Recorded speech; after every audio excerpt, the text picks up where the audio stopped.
As someone who built a YouTube channel providing writing advice, I can't believe I'm saying this, but writing advice often isn't all that helpful. For every person who says you should write every day, you'll find another who says that will only lead to burnout. For every person who swears by the save the cat method, you'll find another who says it's overly rigid and prescriptive. For every person who claims you should fast draft your novel, you'll find another who says that technique doesn't work. That's not to say that all of these pieces of writing advice aren't legitimate. If they resonate with you and work for your creative process, they can be very helpful. But what a lot of writing advice gets wrong is the fact that each individual writing process is as unique as our own fingerprints. So if you find yourself overwhelmed or lost trying to navigate this sea of contradicting and sometimes unhelpful writing advice, today I'm going to give you the real stuff, the actual writing advice that I know is going to make you a better writer and a stronger storyteller based on my decade of editing experience and background in the publishing industry. If you continue to do these 3 things over time, I guarantee you will grow in your craft. Here's the first one. Consume all the stories you can. We learn how to tell more effective, emotionally resonant stories from consuming stories on our own and noting what we respond positively and negatively to. We all have our individual tastes and stories that we naturally gravitate to. For me, I'm a sucker for locked room mysteries, while my husband loves underdog stories in biographies and memoirs. Every single story you consume offers a valuable lesson you can then apply to your own work. And yes, that includes the stories that you vehemently dislike. In fact, understanding what you hate about a story is just as valuable as knowing what you love about another one. So what do I mean when I say consume stories? First and foremost, read. After all, this is the medium that you've chosen to deliver your own story in. Reading is so essential to becoming a stronger writer that I made a whole other video about this concept earlier this year. You don't have to be overly prescriptive with what you read. You can read within your genre or outside of it. You can read in the same format that you're writing in or outside of it. Stories that are similar to yours and different from yours can be beneficial in helping you understand storytelling from different angles. This idea about consuming stories extends beyond reading as well. Watching TV shows or movies counts, as does sitting down to watch a play.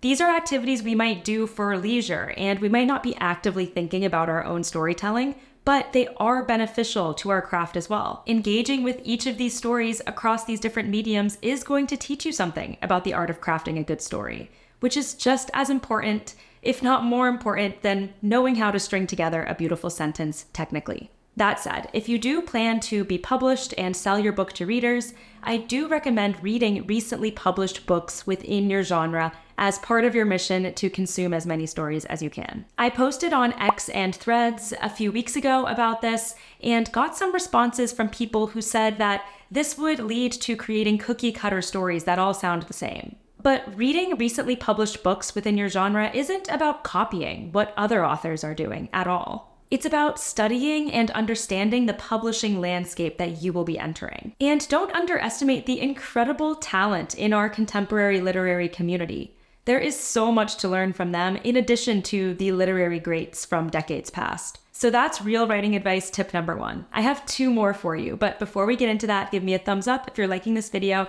and make sure to subscribe so you don't miss next week's video. The second piece of real writing advice I think applies to all authors is to get quality feedback. This one is near and dear to my heart because I am a book editor by trade and deeply value the editorial process. From being the editor of my high school newspaper to creative writing workshops in college to pursuing a career in book publishing and editing, I've always been super passionate about collaborating on stories. Learning how to be open to and interpret constructive feedback is essential to being a strong writer.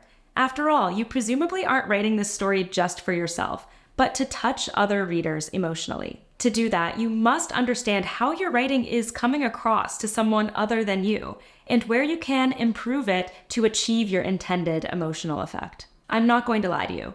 Getting quality feedback can be exhilarating, but also challenging. Some of it will make perfect sense to you, which is the best kind. Some of it might hurt, and some of it you might disagree with.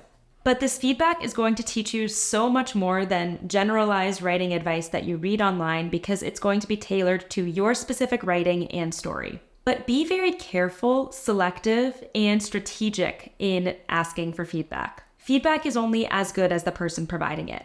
Do they have the necessary skills to give you the type of constructive and honest feedback you need?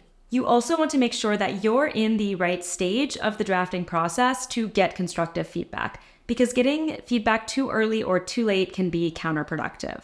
For example, as a developmental editor, my services tend to be the most valuable to authors who have a completed draft ready and who have done some amount of revision work on their own.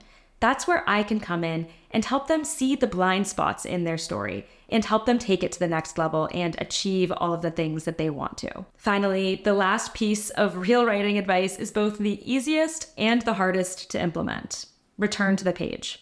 Once you learn from consuming all the stories you can and getting quality feedback, it's time for you to put those lessons into action by returning to the page over and over and over again. I promise you will find your creative process and your unique voice, but only if you keep writing.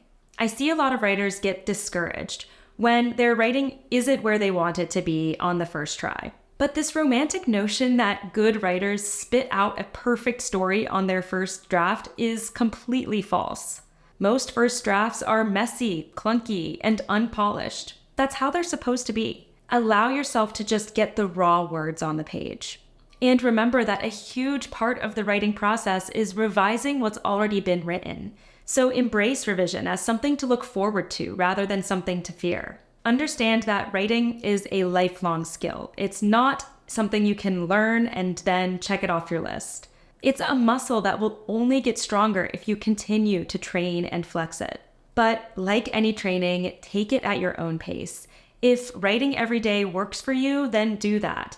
But if you need to take breaks from writing or even a vacation from writing, then do that. Ultimately, however you write, whatever gets you to the page is the right way to write, no matter what any conventional writing advice tells you. Think of these 3 tips as the lather, rinse, and repeat of writing advice. Consume stories, get feedback, and return to the page. Doing this over and over and over again will undoubtedly make you a stronger writer. So let's put it into action and practice the first tip right here and right now. Let me know what the latest book you read or movie or show you watched was, and tell me what you loved or hated about it. And if you're the type of writer who's super organized and loves checklists, check out my free story self-assessment worksheet in the description below. It's a fun quiz I designed to help you see your story from another angle and identify where you can improve to take it to the next level. Downloading that is going to opt you into my newsletter Chapter Break, where you'll hear not only from me, but also publishing industry insiders and best-selling authors. If you'd like to go straight to the newsletter, that link is in the description as well. Before you head out, give me a thumbs up if you liked this video, and make sure to subscribe and hit the notification bell so you don't miss next week's. Thanks so much for watching, and happy writing.